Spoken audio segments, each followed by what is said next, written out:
What's up, guys? Welcome back to Inside Out Precision. Today we're looking at the new 2025 PSE Mach 33 DS. All these bows have such a mouthful for a name nowadays, but lots of hype around this bow and for good reason. PSE, I think the Mach 30 last year actually won Bow of the Year per Outdoor Life's testing. And while it probably didn't, the lift definitely outperformed it in sales, but in terms of what they liked in the bow, it actually did win Bow of the Year. They have continued that line this year with the 33 and a 35. So they got rid of the 34 from the prior year. And came out with the 33 and a 35, which I have not actually seen a 35 in person. I know there's been kind of some issues at PSE getting these bows out the door, but hopefully they are resolving those because we've had a lot of questions about these. And it is a bow that's got a lot of really cool features. So per usual, we're going to dive in to all the technical side of things. And then I have a speed test that I did here with 5 different weight arrows at 28 inches and at 30 inches, right at 70 pounds. And I actually have a couple other bows here to kind of compare it to. So yeah, cool bow. Let's get into the technical side. So obviously 33 inches axle to axle, as the name would suggest. It's got a 6 5/8 inch brace height, so just over 6.5 inches, which is, I like that. You see that in a lot of hunting bows now. I think it's a good blend of forgiveness and speed. It is only offered with the EC2 cams, I believe, this year. So it's the EC2 cam that'll go from 25.5 inches all the way out to 31 inches. So it's going to fit most people.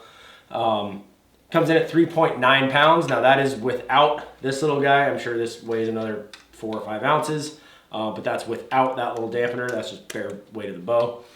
So basically right at about 4 pounds. As usual with their mod system here, the standard mod that comes on it is gonna have anywhere from 80 to 90% let off. You can change with this little footer right here. You can get the speed mods that'll go from 65 to 75% let off. But the bow does not come with it. You need to order those separately. I think where this bow shines really is, one, its looks. I mean, this is the black with the bronze, and that is a sweet looking bow. But really it's stability and just shootability. Like everybody that shot that bow, the Mach 30 last year, they just loved the way that bow shot. Even though it was a short bow at 30 inches, like even guys with longer draw lengths shot that bow really well. And I saw that personally because we sold a pile of them last year. And I shot with some guys that usually shoot a 33, 34 inch bow, and they were shooting that little 30 inch Mach 30 DS, and they were loving it and they were shooting it great. So this year, like I said, they got rid of the 34 from the year prior. They have a 33 and a 35. I think this 33 out west here is by far and away going to be the most popular. And basically you take that same package and that shootability that was in the Mach 30 and you put it in a little more stable, for me, a better feeling and fit of a bow with that, little less severe string angle, longer axle to axle, obviously, just a little bit longer package. One thing that I was surprised on it about is that it actually has more hand shock.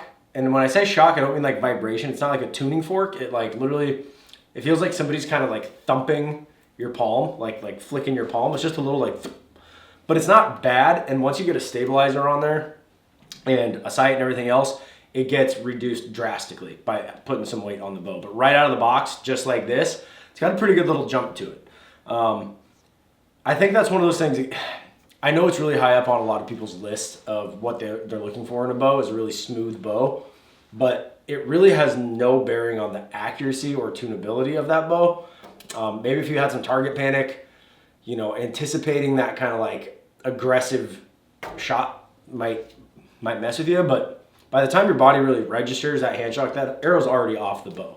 And again, it's not like this is walloping you, but when you shoot it back to back compared to like a Matthews and the Hoyt, or even last year's Mach 30, it is noticeable. So there is that, which so far I haven't really seen it turn anybody away from the bow. We've sold a few of these and everybody loves it. Obviously you have your Picatinny mount on the front here for your sight.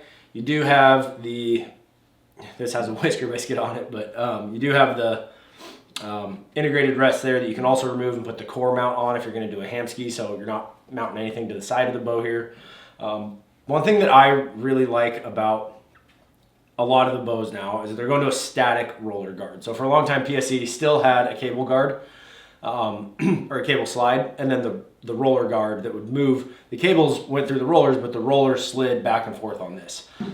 You would see that bar was made out of carbon, and I would see a lot of those crack over time. And obviously, as it's not like all of a sudden it just cracks, it's like a slow thing. And so a lot of guys would start seeing a difference in their tune, and they're just constantly chasing their arrow right or left through paper.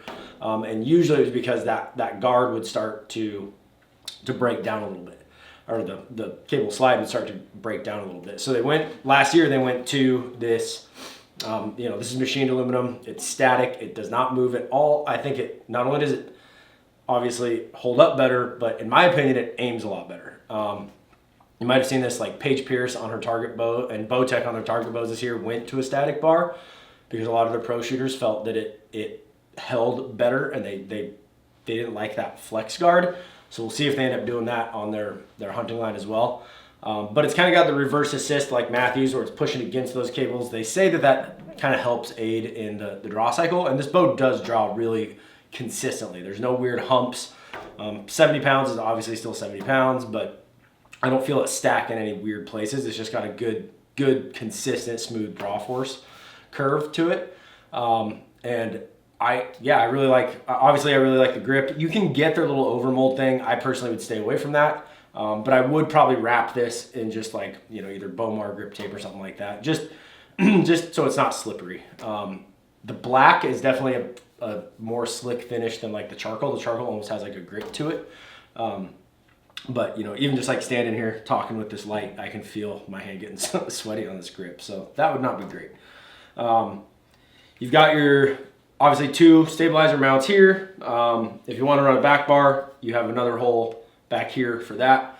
One thing that I do really like that they did last year, and they're doing it on this bow as well, is there's finally a place to mount a quiver. I don't know who in the meeting at the engineer's table didn't think about putting a place to mount a quiver on the original carbon bows from PSE, but that drove me crazy because you basically had to use a tight spot, which nothing against tight spot, but you had like no options for quivers. So they've got multiple different ones that you can go, or that you can put on here. My particular favorite is it's the hood that mounts here, and then the actual arrow holder, the arrow gripper, mounts to the cable guard here, or the cable slide here. So super compact, very lightweight. I know a lot of people say, oh, a lightweight bow doesn't aim as well. Not true. Without anything on it, like just a naked bow, yes, a 4.5 pound bow is probably going to aim better than this 3.9 pound bow.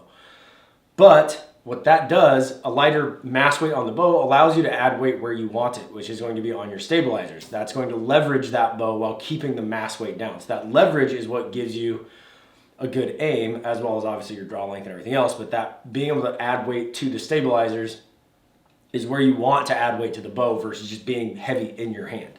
So I don't necessarily agree with a light bow doesn't aim well, because a lighter bow allows me to put weight where I want it, thus getting the bow to aim well.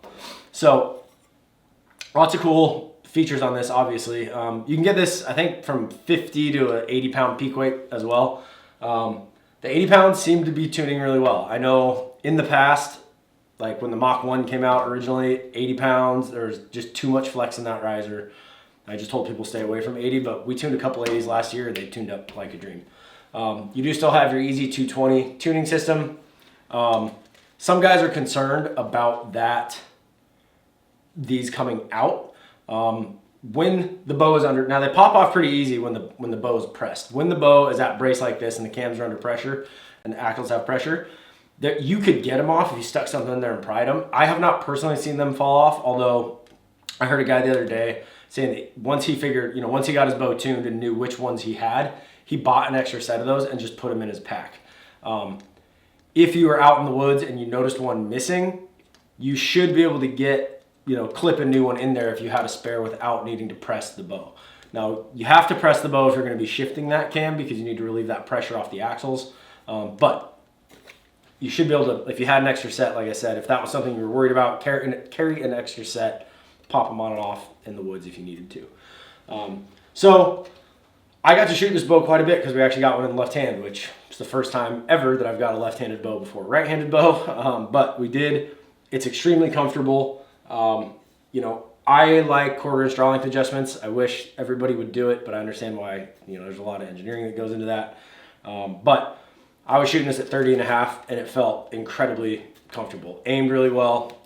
Now, granted, I was just shooting 20 yards with like a cheap little sight, but I could just tell the bow, it's just got that steady feel. It doesn't, when you get back, it doesn't like torque or take any time to settle down. Like it just sets there. So I really liked it. Now we will get to the speed test. So again, I wrote these down just to save time shooting on camera. So the arrows were ranged from 525 down to 350.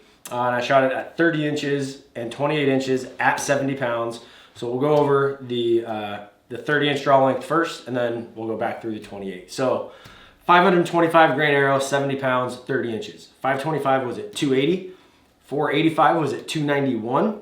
430 was at 306. A 400 grain arrow was at 318. And the 350 came in at 338. Now this bow IBO's at 335. I've said this before in one of my videos a couple years ago with the PSEs. They're one of the only bows that I see actually hit IBO speeds or actually be faster than IBO speeds. So really impressed with that. You don't see any weird drop off. Like some cams are more efficient with a lighter arrow or a heavier arrow, but then as you change those arrow weights, you don't see as big of a jump or increase or decrease in speed. This seems to be really consistent no matter what arrow weight it's throwing. So definitely impressed with those numbers. On the 28-inch draw, 70 pounds, 525 grain arrow was 258. 485 grain arrow was 271. 430 grain arrow was 283. 400 grain arrow was 295. And a 350 grain arrow was 313. So it's almost exactly a 20 foot per second swing, and that's usually about right, 10 feet per second per inch of draw length. So again, everything spec-wise, this thing is right on par with what the norm should be. Those are crazy speeds, especially for a bow, that isn't rated in the 340s. I'm really, really impressed with that. I was, pretty shocked. The Darton Sequel 33 that we did this was that same exact test, was really, really close. Almost all of them are within 3 or 4 feet a second of each other, and they're rated, I believe, the same. But it's impressive. Like I said, the only downside to this bow that I can see from somebody who sells them is if you hand the customer a bow without any stabilizer or anything else on it, and they just shot a Matthews or a Hoyt, I guarantee I'm gonna see them go, whoa, that's got some jump to it. But what I do is I'll tell them, I get that, but now put this on there. And honestly, it's one of those things, after you shoot it a few times, you don't even notice it. But back to back with some of the other models on the market this year, you do feel a little bit of that thump. I'm really impressed with it. I think it's gonna do really well. They are, with going under new ownership last year, I know production and getting bows can be a little bit difficult. So if you have a local dealer and they don't have it in yet, just be patient. I guarantee it's on the way. We actually got ours, at least the first couple, pretty quickly, but we're still waiting on a few that we ordered back in whatever that was, November. But they should be here any day, hopefully. So yeah, head down to your local dealer, give this bow a whirl. If you're local here, I work in Oregon here at G4 Archery. Swing by if you're in the area. We sell not just PSE, but pretty much all the big brands and flagship bows. So yeah, swing by, shoot stuff, full service pro shop here. And yeah, if you have any questions, feel free to give the shop a call. I'm not gonna put the phone number on here, but if you look up G4 Archery in North Plains, Oregon, just call and ask for Kellen. And if you have any more questions I did not cover in this video, I'm happy to answer them over the phone or in that comment section below. So appreciate you guys watching as usual. If you have a minute, hit that like and subscribe button. Believe it or not, it actually does help us. And yeah, remember, precision is the decision. Keep them in the middle, and I'll see you on the range.